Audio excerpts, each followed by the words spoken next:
Mr. Corsi, thanks for joining us. I want to ask you, you say that the information in the Mueller indictment is accurate and that Roger Stone needs to tell the truth. He's facing serious consequences, of course, but he continues to insist he's innocent, he's going to plead not guilty.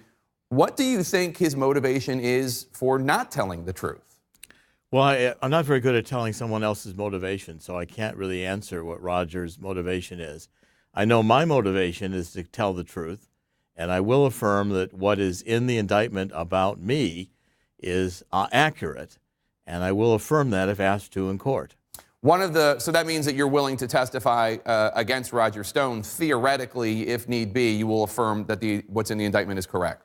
I'll be happy to testify if I would suspect to be subpoenaed, and I'll let the testimony fall wherever it falls. I'm going to tell the truth to the best of my ability. Even that's hard given the amount of information and the fact that I've said from the beginning I'm not a human tape recorder. You can't push a button, and I can't recall precisely in detail, granularly, conversations, emails, events from 2016. But I'm going to do my best to tell the truth without calculation of whom it benefits or whom it detracts. All right, I want to get to your memory in a second, but first, one of the biggest outstanding questions from this indictment comes from a line that says, quote, a senior Trump campaign official was, quote, directed to contact Stone to find out about any additional WikiLeaks releases.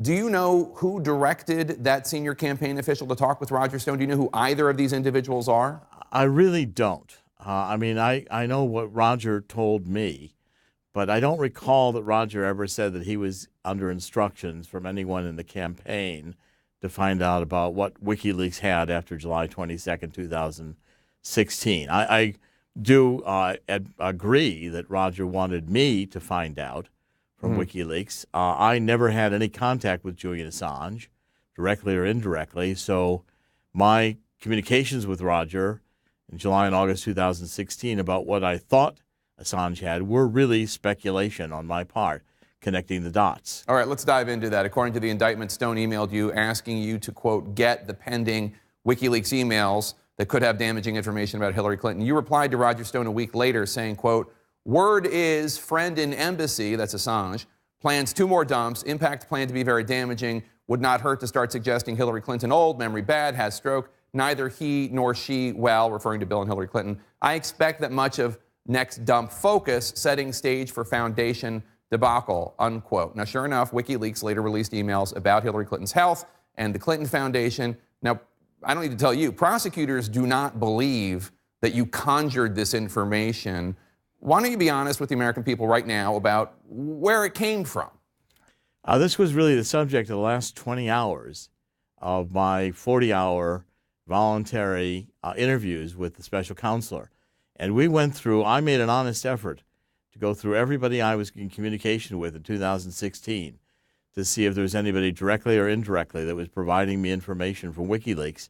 And I can't find anyone, and the special counselor couldn't suggest anyone. So I'm concluding that my recollection is correct, namely that I did just connect the dots and figure it out on my own. And I admit that's hard to accept. People are going to have a hard time understanding that. But throughout my life, I've been having this ability, deductively or inductively, to really understand situations, and remarkably often I'm correct. Well, according to the indictment, you did forward Stone's email asking for the WikiLeaks information to an associate in the United Kingdom, who you've identified publicly and in your book also as Professor Ted Malloch. I think I'm pronouncing that correctly.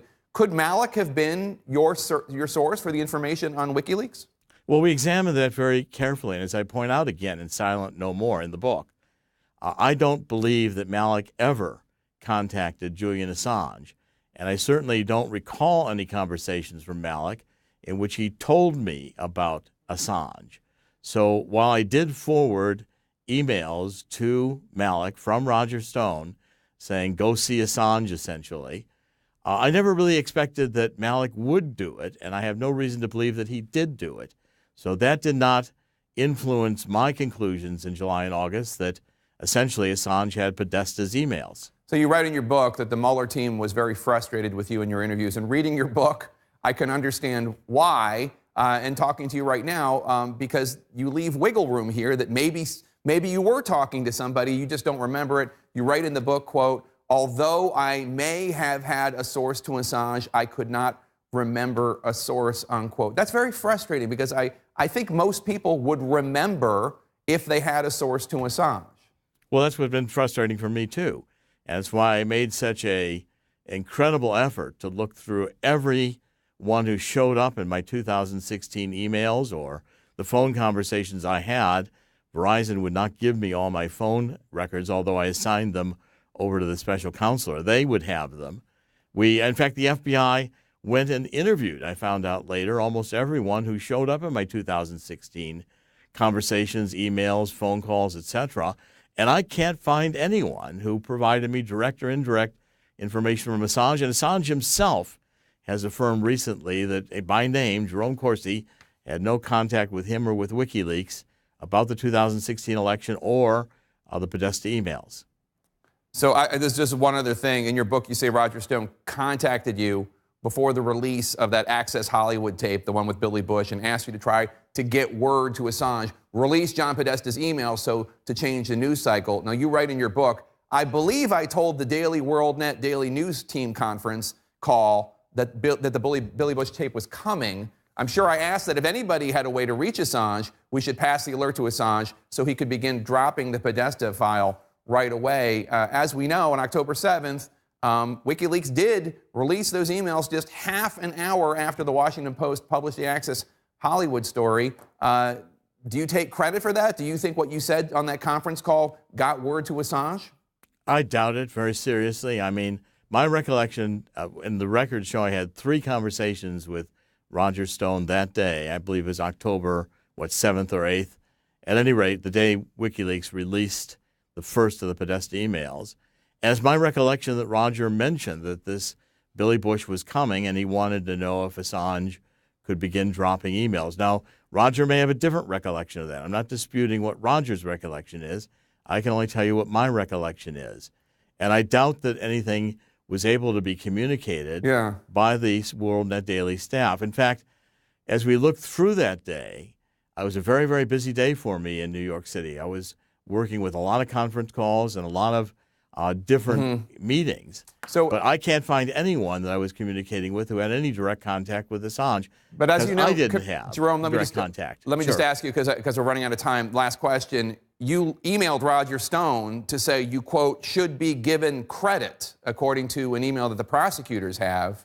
Why would you say that if you don't think you deserved credit for the timing of the WikiLeaks dump right after the Access Hollywood tape? Well, I don't think it was specifically that I was referring to. I was referring to I believe, figured out that Assange had Podesta's emails. And I did tell this not only to Roger, but to others. And it turned out that I was right.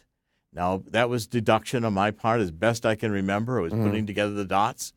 But I felt like that should have been valuable information, just that I figured it out. Not that I had communications with WikiLeaks.